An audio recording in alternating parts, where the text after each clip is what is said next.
título de la clase de hoy, ¿verdad? Perfecto. Nosotros vamos a hablar, nosotros estamos haciendo continuamente, ¿verdad? Las ideas de la macroeconomía aplicada. En la unidad uno nosotros vimos las ideas de los clásicos, ¿verdad? Cuáles eran sus postulados. Ahí vimos el tema de la relación entre el precio nominal, el precio real, ¿verdad? El índice de precio al consumidor, ¿verdad?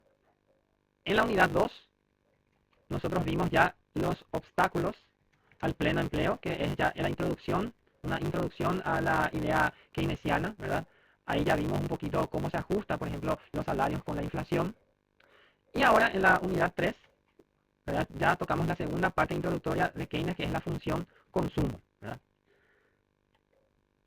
¿Y qué es la función consumo? Si ustedes se recuerdan, en macroeconomía se daba que la función consumo es una representación algebraica del consumo, puede ser de un individuo o de un grupo de personas. Y cuando hablamos de grupo de personas, podemos hablar de personas que viven en un local, en una ciudad, en una región o en un país. Entonces, eso sería la idea de la función consumo, ¿verdad?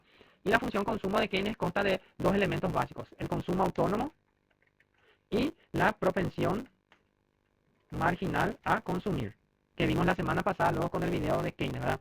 El consumo autónomo, ¿verdad?, representa aquel gasto que no se paga con el ingreso generado. Ejemplo de consumo autónomo, ¿verdad? La gente que es menor de edad y no trabaja, entonces alguien está pagando por su consumo, ¿verdad? Las personas que tienen algún tipo de invalidez, sea física, sea mental,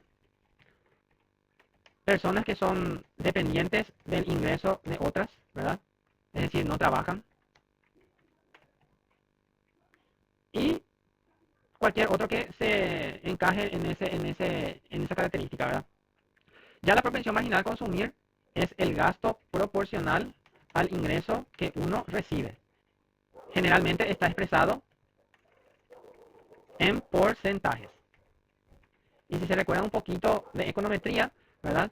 Es el famoso I es igual a alfa más beta X, donde la beta, ¿verdad? La beta representaba la propensión marginal a consumir, ¿verdad?, que se expresaba en un porcentaje del ingreso. Solamente que nosotros no vamos a hacer econometría, nosotros vamos a hacer modelos matemáticos nomás, ¿verdad? Vamos a volver al modelo tradicional del cuarto curso, ¿verdad? ¿Podemos hacer econometría? Podemos, pero teóricamente ya ustedes tienen esa capacidad y competencia desarrollada porque todos llegaron al sexto curso. Entonces, vamos a ir por la parte de análisis nomás que corresponde ya a nuestro curso, ¿verdad? Esa función consumo, como les dije, entonces es una representación algebraica. ¿Cómo se representa esa ecuación? De la siguiente manera. El consumo de un individuo, voy a hacer con una ecuación que me permita poner los valores como corresponde, insertar ecuación, ahí. El consumo de una persona es igual al consumo autónomo de esa persona, y el consumo autónomo colocamos como un símbolo, una barra encima, explicando que eso significa que es independiente al ingreso, más el consumo del ingreso.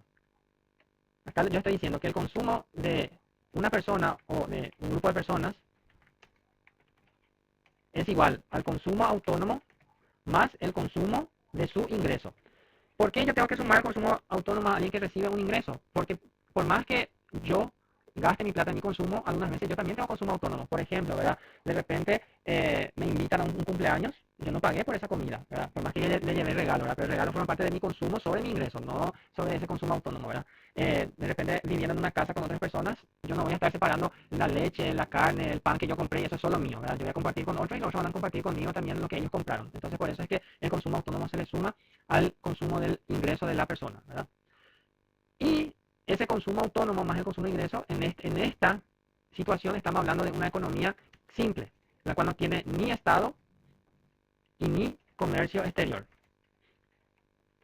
Es una economía bien simple, ¿verdad? Bien simple. Basando en esa economía bien simple, ¿verdad? Se supone que el Producto Interno Bruto, que es representado por la letra I, es igual a exactamente el consumo de esa economía, que es representado por la demanda agregada. Es decir, la I es igual a la demanda agregada. Y la demanda agregada, si ustedes se recuerdan, era la suma de cuatro variables, ¿verdad? En este caso, como es una economía simple, solo le sumamos el consumo más la inversión, porque no hay ni Estado y ni comercio exterior. Entonces, al reemplazar el consumo por su equivalente que está allá arriba, que es el consumo autónomo más el consumo del ingreso más la inversión, de esa manera quedaría, ¿verdad?, la ecuación para el Producto Interno Bruto de una economía simple. A partir de eso se puede traducir otras situaciones, se pueden ver otros cálculos, ¿verdad? Como por ejemplo, yo puedo decir de que puedo calcular lo que se llama la producción de equilibrio.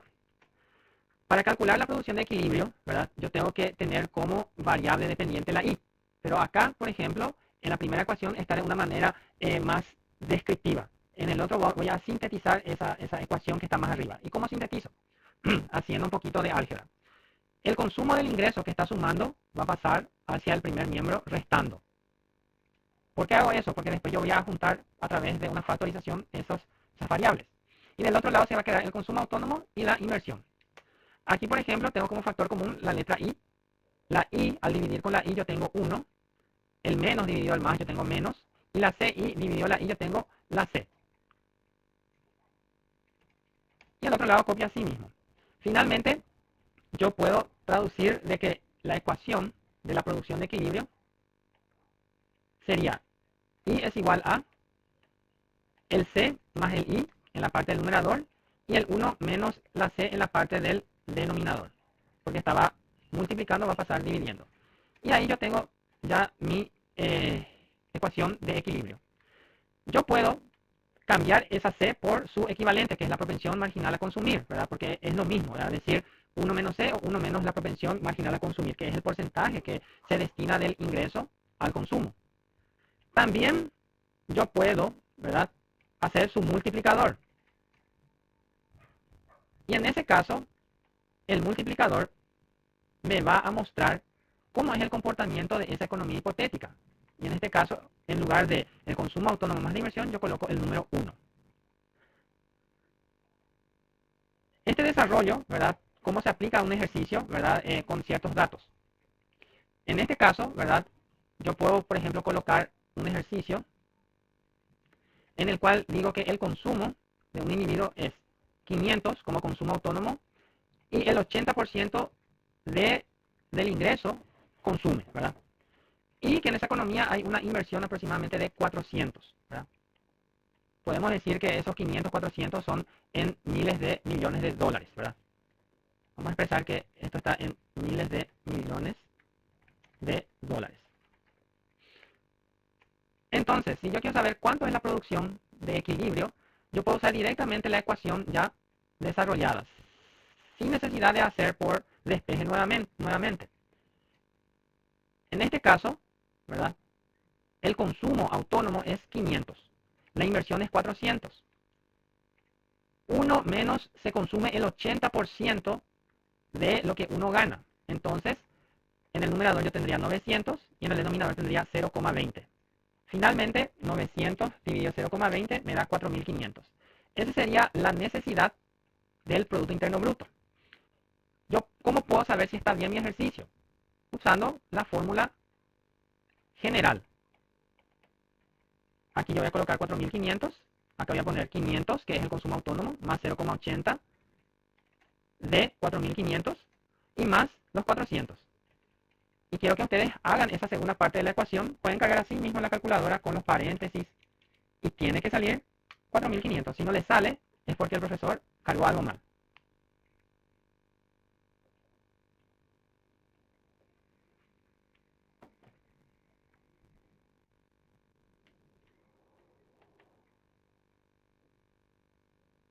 Perfecto, Claudia. ¿Otro más? Fernando. ¿Otro más? Perfecto, perfecto. Romina.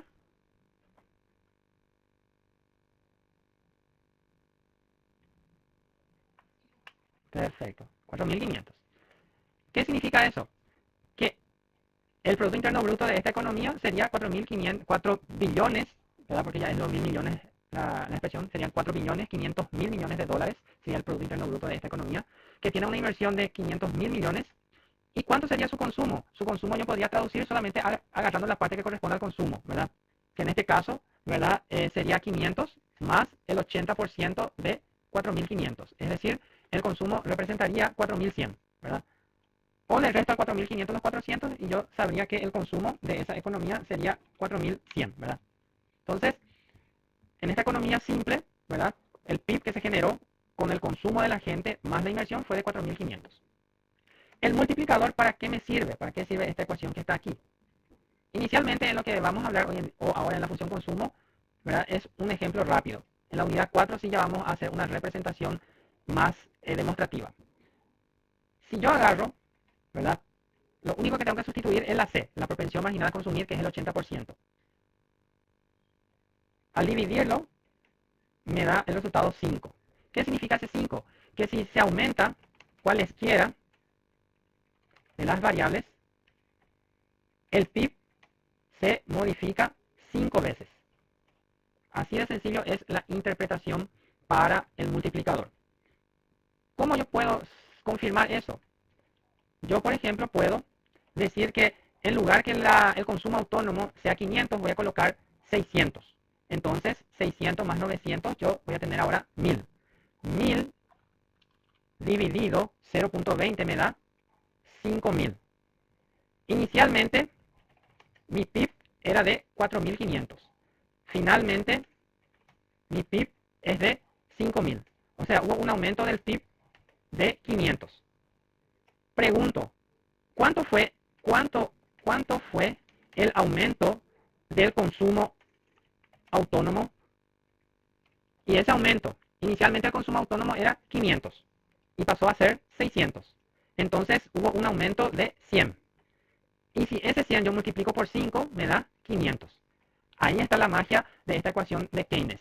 Con esto él ganó, ¿verdad?, la confianza de los gobiernos para salir de la crisis en los años 30.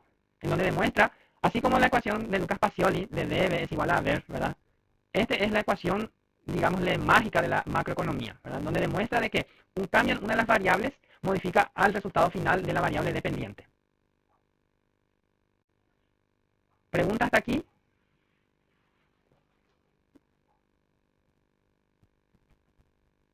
Romina, Paulo. Ok, ok. Ahora, ¿qué pasa cuando introducimos al Estado y al comercio exterior? El Estado es representado por la letra G y el comercio exterior es representado por las exportaciones menos las importaciones, que traducidos se llama exportaciones netas. Netas porque el neto es lo que sobra del bruto. Y cuando introducimos el Estado, introducimos también los impuestos y también introducimos las transferencias. Cuando hablamos de impuestos, estamos hablando de todos los tributos pagados, ¿verdad? Impuestos, tasas y contribuciones, ¿verdad? Desde la ley de impuestos que se paga IVA, impuesto selectivo al consumo, impuesto a la renta, impuesto inmobiliario, impuesto del automotor, registro de conducir, todos los impuestos, todas las contribuciones, IPS y todas las tasas, recolección de basura, alumbrado público, esos son todos los tributos. Y eso me genera lo que se llama la presión tributaria, que es la relación entre impuestos y Producto Interno Bruto. Y por otro lado, yo tengo las transferencias, es decir, cuánto recibo de lo que yo estoy pagando. Algunos reciben transferencias como jubilación, invalidez, reposo médico, también en las instituciones de educación pública, el servicio de hospital público, son todos transferencias, ¿verdad? Y eso yo tengo que colocar en mi ecuación. Y como en nuestra nueva ecuación, ¿verdad?, el consumo ya no solamente depende del consumo autónomo más el consumo del ingreso, sino que depende del ingreso disponible. ¿Qué significa ese ingreso disponible? Significa que a mi ingreso me descuentan los impuestos y me suman las transferencias. Es decir, mi ingreso disponible es igual a mi ingreso menos los impuestos que pago más las transferencias. Ese ingreso disponible nuevamente se traduce en el ingreso menos. El impuesto es una parte del ingreso. Es decir, yo no es que pago un monto redondo, sino que pago un porcentaje. Como la presión tributaria es un porcentaje, ¿verdad? Ese porcentaje sería sobre el ingreso, más las transferencias. Finalmente, el consumo se traduce como el consumo autónomo más el consumo del ingreso disponible. Es decir, el consumo autónomo más el consumo del ingreso menos los impuestos más la transferencia. Aquí, por ejemplo, también yo tengo que solucionar esta ecuación y eliminar ese paréntesis. Entonces hago un proceso distributivo. Mi consumo va a afectar a mi ingreso. Mi consumo se verá disminuido por los impuestos que pago y voy a consumir no todo lo que recibo transferencia yo consumo, ¿verdad? Porque hay a veces, por ejemplo, si en la transferencia que yo tendría que decir, yo pagué cuánto yo pagué para tener un hospital público y no todo yo estoy consumiendo. Entonces, la transferencia es una parte también de mi propensión marginal a consumir. Y en el Producto Interno Bruto, ¿verdad? Yo ahora ya tengo el consumo más la inversión, más los gastos del Estado, que es la suma de lo que se gasta, y más las exportaciones menos las importaciones. Que puedo traducir de esta manera: consumo más inversión, más gasto del Estado, más exportaciones netas. Recuérdense que la exportación suma, la importación resta. Y las exportaciones netas es la resta entre la exportación menos la importación. Y con esto, ¿verdad? Yo vuelvo a hacer una ecuación general, en donde digo que el PIB de un país es igual al consumo, pero ahora voy a utilizar el desarrollo del consumo, más la inversión, más los gastos del Estado, más las exportaciones netas. Todo un esquema nuevo. Como las variables que guardan relación son el ingreso y la propensión marginal a consumir, ¿verdad? Que es representado por la letra C grande, yo voy a eliminar ciertos elementos en esta ecuación, porque estos elementos forman parte de, digámosle, de un esquema más global. Al eliminar, teóricamente yo los organizo o los reorganizo de una manera nueva. El ingreso va a ser igual al consumo del ingreso menos el consumo del impuesto, porque yo pierdo ese consumo al pagar mis impuestos, más el consumo autónomo, más el consumo de la transferencia, más la inversión, más los gastos del Estado, más las exportaciones netas. Aquí yo tengo un factor común por agrupación, que es el consumo del ingreso. Ese consumo del ingreso, ¿verdad?, tiene que ser combinado. El consumo del ingreso, al dividirse con el consumo del ingreso, yo tengo 1. El menos dividido más, yo tengo menos. Y el consumo del impuesto sobre el ingreso, me sobra solamente el impuesto. Más el consumo autónomo, más el consumo de la transferencia, más la inversión, más los gastos del Estado, más las exportaciones netas. ¿Por qué las transferencias no formaron parte de la ecuación matriz? Porque las transferencias es una variable independiente. Ese consumo no afecta finalmente al proceso de multiplicación. Porque como les dije, me voy al hospital y no todo lo que yo pagué de impuestos, de contribuciones, vuelven al instante. Y muchas veces no uso el hospital público, solamente para uso el privado, ni vuelve el 0% de mi propensión marginal a consumir, en este caso, del sector público. Y aquí yo vuelvo a reorganizar mi ecuación. El CI que está sumando hacia el otro miembro de la ecuación pasa restando. Y hacia el otro miembro de la ecuación queda el consumo autónomo, el consumo de la transferencia, la inversión, los gastos del Estado y las exportaciones netas. Aquí tengo nuevamente un factor común, que es la I. Y en este caso, al dividirse con la I me da 1, al dividirse con la CI me da la C, 1 menos T, que era parte luego de su ecuación. Y al otro lado queda el consumo autónomo, más el consumo de transferencia, más la inversión, más los gastos del Estado, más las exportaciones netas. Finalmente yo tengo otra vez una ecuación matriz, en donde mi producción de equilibrio es igual a todos mis consumos independientes a mi ingreso dividido el consumo dependiente de mi ingreso. El impuesto hace que disminuya o aumente el consumo, dependiendo del porcentaje que se paga con relación a la presión tributaria, ¿verdad? Un ejemplo: si yo tengo 10.000 guaraníes en mi bolsillo y un bolígrafo cuesta 1.000 guaraníes, yo puedo comprar 10 bolígrafos. Ahora el Estado decide disminuir el consumo, frenar el consumo, disminuir la demanda agregada, y va a colocar un impuesto de 10%. Ahora yo solamente puedo comprar 9 bolígrafos. ¿Y cómo yo sé que esa cuenta está bien? Esta ecuación también tiene su propio multiplicador. En este caso el multiplicador sería 1 sobre 1 menos C, 1 menos T. Y el consumo, en este caso, disminuyó a 9 porque me quitó parte de lo que yo estoy pudiendo gastar, ¿verdad? Ya me elimina la posibilidad de que yo pueda gastar, ¿verdad?, 10%. Y ese 10% se quita de ese ingreso. Si yo coloco en una en una ecuación, ¿verdad? En un ejercicio.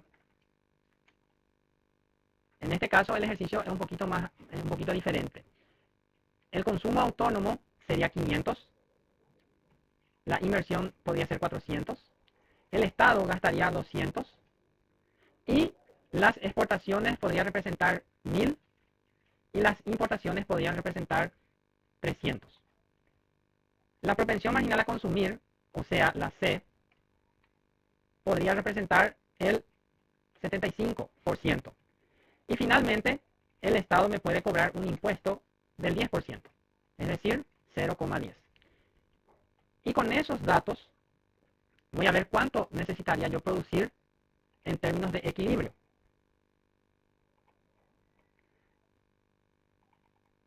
Entonces, el consumo autónomo es 500. En este mi ejemplo hipotético no hay transferencia. La inversión sería 400. El gasto del Estado sería 200. ¿Qué es el gasto del Estado? El gasto del Estado es aquello que ellos hacen para que funcione el aparato de gobierno, ¿verdad? Pagar salarios, comprar insumos y también la parte de inversiones públicas que se le dicen gastos de capital, ¿verdad? Hacer la parte de puertos, rutas, escuelas, hospitales, universidades públicas. Y las exportaciones netas, acá serían 700, porque las exportaciones netas es la diferencia entre lo que se exporta y lo que se importa, ¿verdad? En este caso se exportó 1000, se importó 300, entonces el resultado de 1000 menos 300 me da 700, ¿verdad? Voy a colocar acá arriba como un cálculo auxiliar, que las exportaciones netas serían 1000 menos 300, que en este caso son 700. La C se consume el 75% de todo lo que se recibe, pero se paga un impuesto, una presión tributaria del 10%.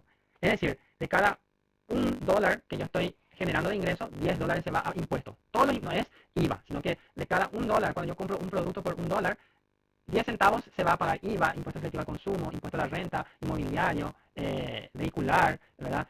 IPS, se va dentro de ese paquete, ¿verdad? Dentro de la presión tributaria. Y aquí, ¿verdad? Yo tengo que solucionar. Arriba yo tendría, ¿verdad?, que sumar 500 más 0 más 400 más 200 más 700. 1800. Abajo, primero yo tengo que saber cuánto me va a dar de consumo sobre lo que yo estoy dejando de consumir. Es decir, no, del 100% que yo podría estar consumiendo, solamente voy a consumir ahora el 90% porque 10% se van en impuestos, ¿verdad? Y como mi propensión marginal a consumir representa el 75%, ¿verdad? Al multiplicar ese 75 por 90, yo solamente voy a consumir el 67,5%, ¿verdad? O sea que de mi tendencia de consumo, que es el 75%, yo consumo solo 67,5%, porque el 10%, ¿verdad?, se van a impuestos. Finalmente yo tengo 1800 dividido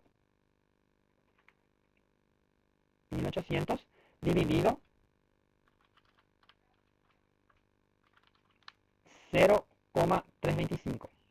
Eso significa que esta economía, para que funcione, tiene que tener un PIB de 5.538.461 millones, ¿verdad?, dentro del proceso. Esa es una manera para explicar cuando le colocamos el Estado dentro de la economía.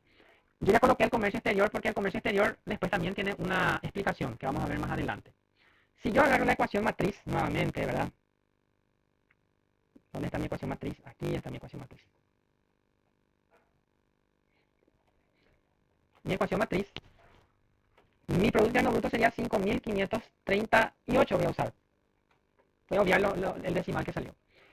Mi consumo autónomo, ¿verdad?, en este caso es 500, ¿verdad?, más el consumo del ingreso, es decir, yo voy a consumir 75% de los 5.538, pero voy a pagar impuestos equivalentes al 75%, ¿verdad?, que es la propensión a consumir, multiplicado por, ¿verdad?, el impuesto, que es el 10%, multiplicado por el ingreso que se generó, que es 5.538. No hay transferencia en este caso, ¿verdad? La inversión es de 400, el gasto Estado de 200 y la exportación en esta de 700. Y al hacer ese cálculo largo ahora, tiene que salir 5.538 o cercano a eso. Si no salió bien es porque el profesor explicó mal o cargó algún dato mal.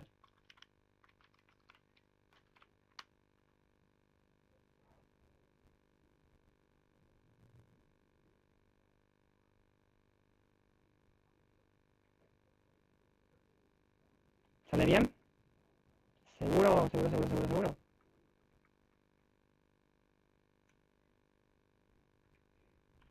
¿Otra pregunta? persona que le salió igual.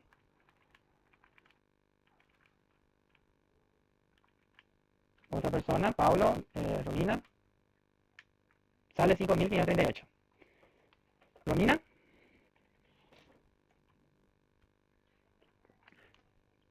Perfecto, entonces en esta economía se necesita 5.538 billones de dólares para que funcione, de los cuales la inversión representa 400.000 millones, el gasto del Estado representa 200.000 millones, las exportaciones netas representan 700.000 millones y el consumo, ¿verdad? El consumo, para saber, yo necesito ver solamente mi consumo autónomo más mi consumo del ingreso, ¿verdad? Entonces 500 más 0.75 por 5.538 menos 0.75 por 0.10 por 5.538. 4.238 sería la necesidad de mi consumo, ¿verdad? Entonces, todo lo que yo fui generando, ¿verdad? Todo lo que yo fui generando me permite saber cuánto se hizo dentro de esta economía, ¿verdad? El multiplicador para este caso, ¿verdad? Como hay un impuesto,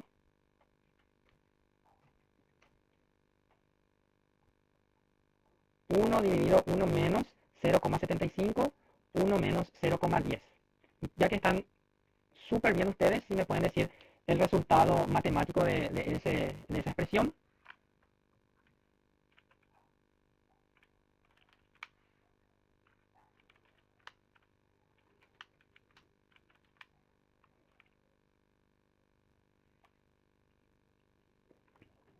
Correcto, Fernando, 3,07. ¿Qué significa eso? Que cualquier cambio, cualquier cambio en las variables haría que el PIB se modificase en 3,07 veces. Eso también yo puedo representar, ¿verdad? Si yo, por ejemplo, agarro esta super ecuación aquí,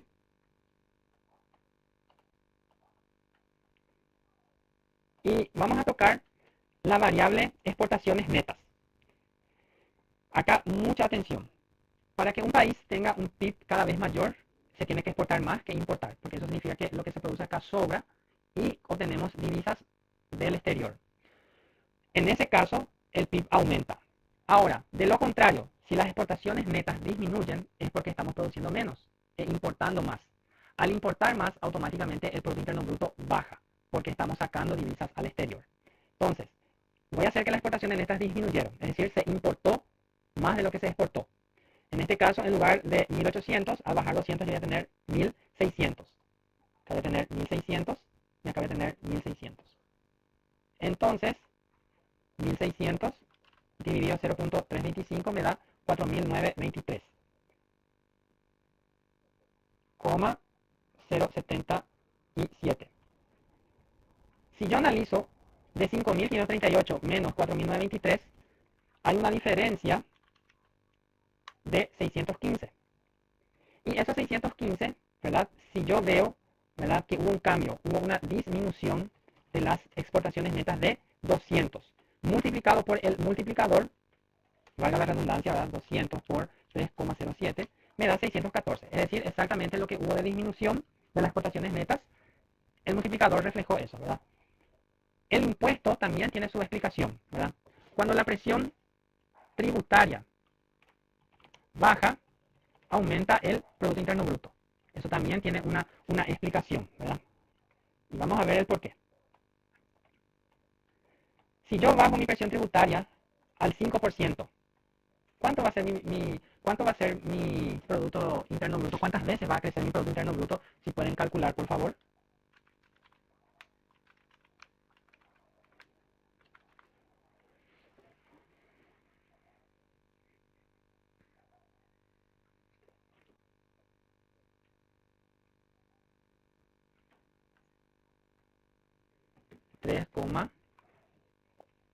Sí.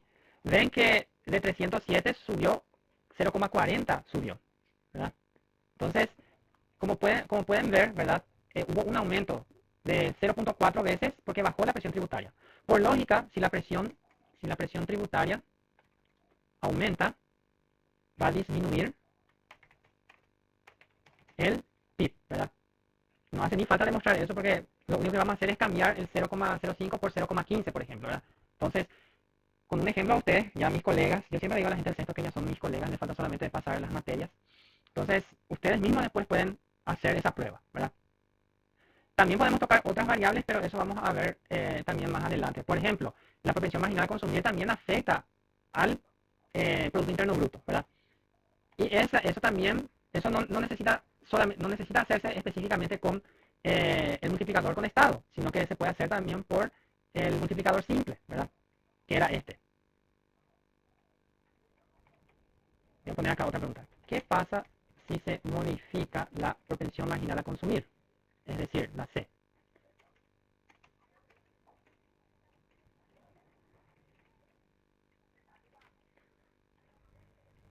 Hace rato, por ejemplo, acá nosotros estamos usando el 0,75. En el ejercicio anterior, en el ejercicio anterior, estábamos usando 0,80. Aquí me salía una división de 1 sobre 0,20, en donde mi economía aumentaba 5 veces. Y aquí 1 dividido 0,25, donde mi economía aumenta solamente 4 veces. Cuanto mayor es el multiplicador, o sea, cuanto mayor es la propensión marginal a consumir, también mayor es el Producto Interno Bruto. También aumenta, porque todo vuelve, es decir, todo lo que genera, ¿verdad? En proceso, ¿verdad? Va a multiplicando, ¿verdad? Va multiplicando. Entonces, de esa manera es como se puede ver que la economía sí funciona, ¿verdad? Sí está generando el crecimiento adecuado. Este sí fue un poco más largo, porque al introducir el Estado, al introducir el comercio exterior, al introducir la presión tributaria, ¿verdad? Cambia un poquito el panorama de nuestra economía. ¿Qué tal hasta ahí, señoras y señores?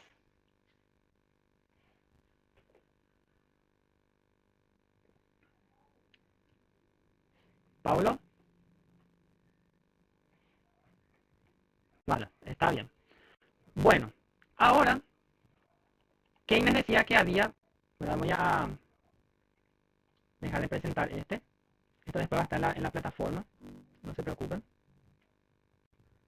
Y voy a alzar los motivos según Keynes uno consume, ¿verdad? Porque hasta ahora vimos representación matemática. Ahora vamos a ver un poco de teoría, pero también un poco de cálculo de paso, ¿verdad? Keynes dice que hay motivos para consumir. Motivos objetivos y motivos subjetivos. Cuando decimos objetivos, no importa la persona, importa el motivo, ¿verdad? Por ejemplo, el motivo objetivo de ustedes es tener el título de economista. El motivo subjetivo, quién sabe, tal vez para Claudia sería muy lindo ser economista. Para Fernando poder mostrarle a sus padres que tiene un título universitario. Para Pablo poder lograr la meta que siempre ha deseado en su vida. Y para Romina, ¿verdad? Poder de repente proseguir con estudios a futuro, ¿verdad? Un posgrado. O sea, los motivos subjetivos depende del sujeto. Pero Keynes quiso decir que el consumo tiene algunas que otras características similares. Motivos objetivos, la tasa de interés o el tipo de interés, el esfuerzo por vender, los precios relativos, ¿verdad? Cuando voy a analizar consumir una cosa u otra, las utilidades por el capital, la cantidad de riqueza que uno junta, la preferencia por la liquidez, ¿verdad? Y ahorro, demanda diferida. Los motivos subjetivos son por precaución, porque no se puede prever si lo que vos estás dejando de consumir hoy va a servir para consumir mañana. Por previsión, casi lo mismo que precaución, ¿verdad? Por cálculo, mejoramiento, independencia, espíritu emprendedor, que Pablo sabe muy bien. Orgullo y avaricia, disfrute, miopía. Hay gente, por ejemplo, que consume todo hoy y se olvida del mañana, ¿verdad? Yo digo que ese es el dicho paraguayo. Mejor, no sabemos, es como Keynes decía, en el futuro todos estaremos muertos, ¿verdad? Pero creo que los paraguayos tomaron muy en serio eso, ¿verdad? Consumen todo hoy y mañana ya tienen un peso partido por la mitad y tienen que comenzar a hacer crédito. Generosidad, ¿verdad? Algunos dejan de consumir para poder dar a otros. Desacierto, ¿verdad? Hace una pelotudez como, perdón la expresión, la semana pasada, por ejemplo, yo dejé mi auto en el mecánico y es lejos de casa y pagué Uber y después me olvidé traer un documento dentro del auto y me tuve que ir otra vez en Uber, o sea que tuve un gasto por estupidez, ¿verdad? Por desacierto. Ostentación, extravagancia, ¿verdad? Paulo, ¿cuál de estos motivos vos querés decir que se va mucho con tu persona? Uno nomás elegí y decime objetivo o subjetivo, cualquiera de las dos columnas.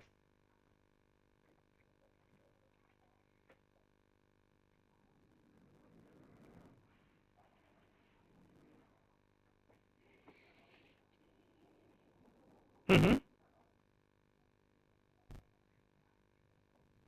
¿Por qué el emprendedor? Por qué es tu motivo subjetivo para consumir el ser emprendedor? Mm,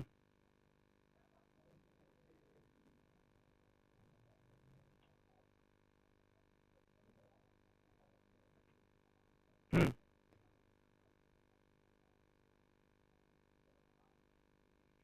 perfecto.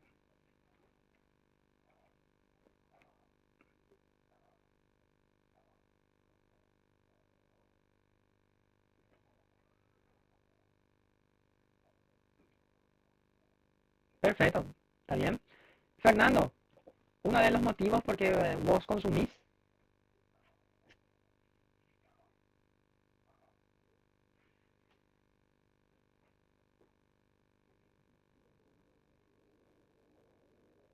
no sabes decidirte.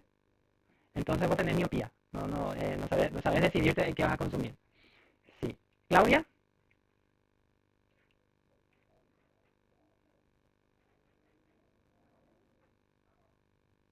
Ujú. Sí. Un ejemplo que puedo darte, ¿verdad? Sería yo la vez pasada compré una jarra eléctrica mucho más linda que la que tenía, ¿verdad? Se me quemó. No quería gastar, pero mi idea es que ese mejoramiento dure más tiempo y que sea más productivo, que consuma menos energía, ¿verdad? Entonces, es válido. Romina,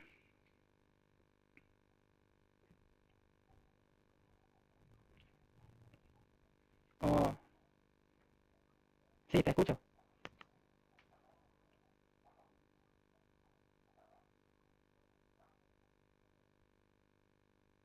Ujú, ujú, mm, ya, exactamente, exactamente. Bueno, ahora que ya vimos los motivos, se recuerdan que Keynes hablaba de la especulación, ¿verdad? Eso vimos en el video de la semana pasada. Y habla de lo que se llama análisis monetario, el costo de oportunidad en términos monetarios, ¿verdad? ¿Qué conviene más? ¿Comprar al contado algo o comprar a crédito? Y acá yo puse un ejemplo, ¿verdad? Si comprar al contado, ¿verdad? Podés comprar por $200.000 o podés comprar a cuota en 6 veces por $40.000. En este caso vas a tener que pagar 240.000, ¿verdad? Porque vas a pagar 6 veces 40.000 es 240.000, o sea, vas a tener que pagar un 40.000 más. Ahora, vos vas a tener un costo de oportunidad de 25%. En proyectos de inversión van a dar el análisis Van Tier, ¿verdad? Que también acá vamos a dar ahora un poquitito, después ya casi fin de año nuevamente, en donde analizamos el famoso análisis gasto hoy o gasto mañana, ¿verdad? Y en este ejemplo hipotético, ¿verdad? Un ejemplo hipotético, si yo tuviese esos 200.000 y tengo un costo de oportunidad, ese costo de oportunidad se traduce en buscar una ventaja sobre lo que yo estoy necesitando, ¿verdad? Y esa ventaja teóricamente sería, ¿verdad? Ver dónde ganar plata sobre plata, ¿verdad? Puedo colocar en un banco, en la bolsa de valores, en el negocio de un amigo, ¿verdad? Pero en este ejemplo hipotético es 25% del costo de oportunidad. Entonces agarro mis 200.000 en lugar de comprar esa cosa al contado y me coloco en ese 25%. Obvio que hay el riesgo de perder, ¿verdad? Hay el porcentaje de riesgo sobre la rentabilidad esperada, ¿verdad? Y después, ¿verdad? Un segundito.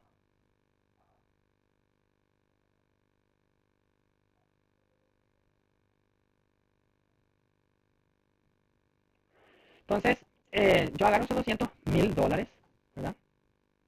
Y eh, coloco al 25%. Si ustedes están con su calculadora, ¿cuánto es el 25% de $200.000?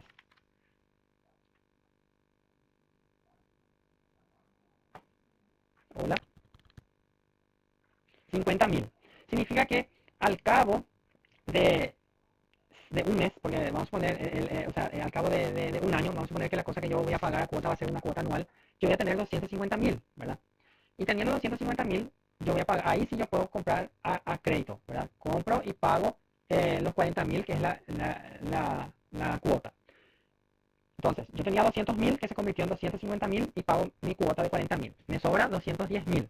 Ese 210.000 dejo otra vez por el plazo de un año, me va a generar otra vez 25% de interés. Si Fernando me puede decir cuánto sería 25% de 210.000,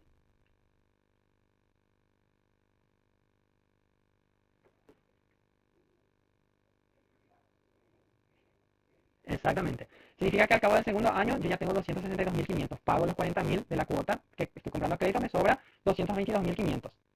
Luego después, ese 222.500 me va a generar otra vez un 25%, ¿verdad? ¿Cuánto sería el 25% de 222.500, Paulo? ¿Mm? el 25%. Sí, 1000. Sí, yo le sumo a mi capital y pago mi siguiente cuota. Al pagar mi cuota me va a sobrar $238.000. ¿Cuánto sería el 25%, Romina, de 238.125?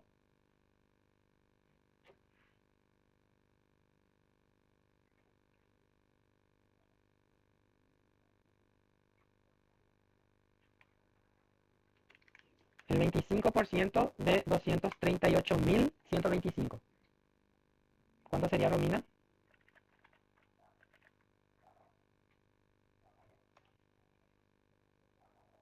Mm, sí, correcto. O sea que en este caso, si ustedes están viendo, conviene comprar a crédito, toda vez que el costo de oportunidad sea mayor, ¿verdad?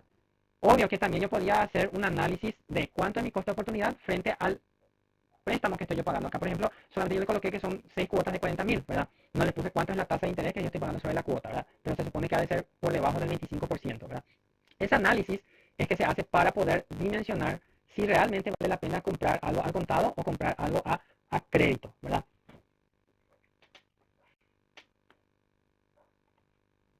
¿Qué les pareció ese análisis? Exactamente. ¿Otro comentario?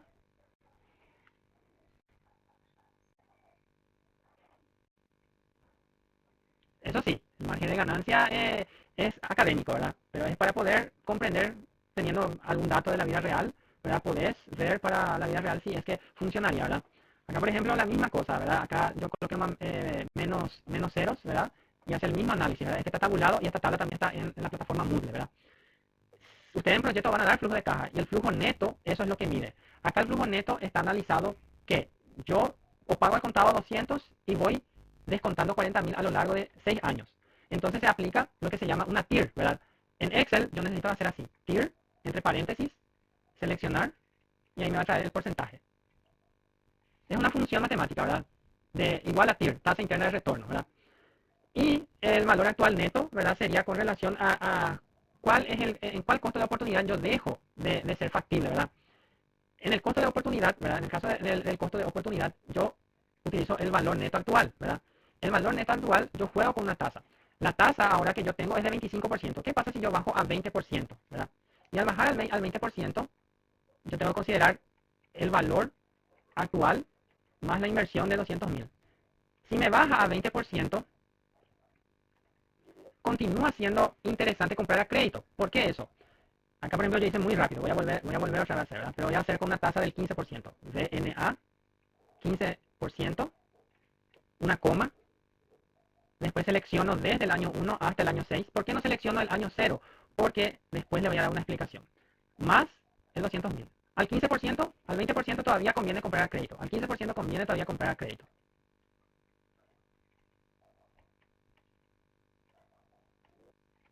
Al 20% todavía conviene. Al 15% todavía conviene. Vamos a ver al 10%. DNA, 10%. Selecciono desde el año 1 más mi inversión inicial. Aquí, tapé un paréntesis. Al 10% todavía me conviene comprar a crédito, ¿verdad? O sea, si algún negocio me va a dar 10% de rentabilidad anual y yo voy a pagar 40.000 de cuota anual, todavía conviene. ¿Cuándo no me conviene? Cuando la tasa es el 5%, ¿verdad? Esto se ve acá, el 5%. ¿Por qué eso? Porque la rentabilidad de este flujo de caja es 5.4. Es decir, yo estoy ganando plata al comprar a crédito toda vez que a mí me ofrezcan una tasa superior al 5.4. Si me ofrecen una tasa inferior al 5.4, es mejor comprar al contado. Este me parece más realista.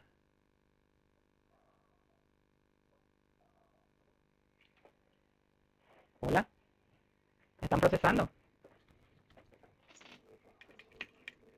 Ujú. ¿Alguien más? ¿Alguien que quiera opinar?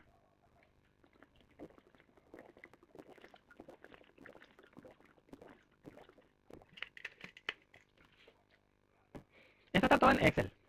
Y el ejercicio que voy a dejarle para que ustedes carguen, ustedes pueden bajar esta planilla que está en el Moodle. Y está todo tabulado. Lo único que ustedes tienen que cambiar son algunos valores donde no están las fórmulas, ¿verdad? Donde no hay fórmulas, ustedes cargan los números, ¿verdad? ¿Y cómo van a saber si hay fórmulas? Al colocar su cursor sobre la celda están solo números y si hay fórmula, está la fórmula, ¿verdad? Entonces, eso sí hay que respetar un poquito. Obvio que en este caso, si usted le muestra al profesor el proyecto, le va a decir, pero ¿por qué el año 0 es positivo y los otros son negativos? Porque acá estamos analizando comprar al contado o a crédito. Cuando te hagan un flujo de neto de un proyecto de inversión, el año 0 es negativo y los otros años son positivos. Pero siempre es la misma idea. Se establece de que la mejor opción es cuando la tasa de interés sea mayor que la tasa, cuando la tasa interna de retorno, ¿verdad? Sea mejor que el costo de oportunidad. Esa es la idea, ¿verdad? En este caso analizamos comprar contado a crédito y conviene porque la tasa interna de retorno es 5.4 y sin embargo al comprar al crédito podemos encontrar hasta un costo de oportunidad del 10%, ¿verdad? Entonces es muy parecido al análisis que se hace para proyectos de inversión, ¿verdad? Muy parecido. Y esta es la parte donde Keynes dijo que hay la preferencia por la liquidez o no hay la preferencia por la liquidez en sí.